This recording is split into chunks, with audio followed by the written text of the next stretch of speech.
पूरे सिंध जियां रुस्तम शहर में भी बरसात तबाही मचाए छड़ी है। गुज़िरियल केतिरनि कलाकनि खां बरसात जारी हुअण सबब जिते रोड रस्तनि ते पाणी बीहजी वियो आहे, उते रुस्तम शहर में कायम पीपे शाह अस्पताल में भी बरसाती पाणी बीहजी वियो, जंहिं सबब मरीज़नि खे अचण वञण में काफ़ी मुश्किलातुनि खे मुंहुं ॾियणो पियो। ॿिए पासे चूंडियल टाउन चेयरमैन रुस्तम कामरान महर अस्पताल मां पाणी कढाइण लाइ पहुची वियो। हुन मौके ते रुस्तम टाउन चेयरमैन कामरान महर रुस्तम अस्पताल जो MS समाजी तंज़ीम LCDO जी चेयरपर्सन मैडम महनाज ऐं ॿियनि सिंध TV न्यूज़ सां ॻाल्हाईंदे चयो त क्लाइमेट चेंज जे करे त बरसात काफ़ी मतलब पूरे मुल्क में न बल्कि पूरी दुनिया में इहो मसलो हली रहियो आहे। ठीकु आहे न।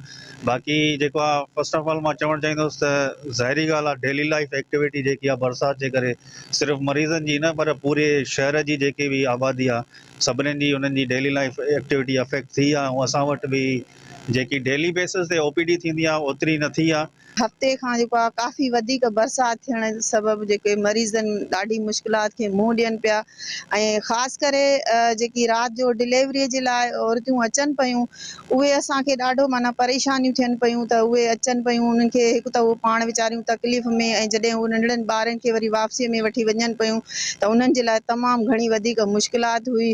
हमेशा अॻु में बि असांजी तरजीह इहा रही आहे पाकिस्तान पीपल्स पार्टी जी त असां अवाम खे रिलीफ ॾियूं, अवाम खे जेके बुनियादी सहूलियतूं आहिनि उन्हनि खां जेको आहे सो अवाम फ़ाइदो वठी सघे।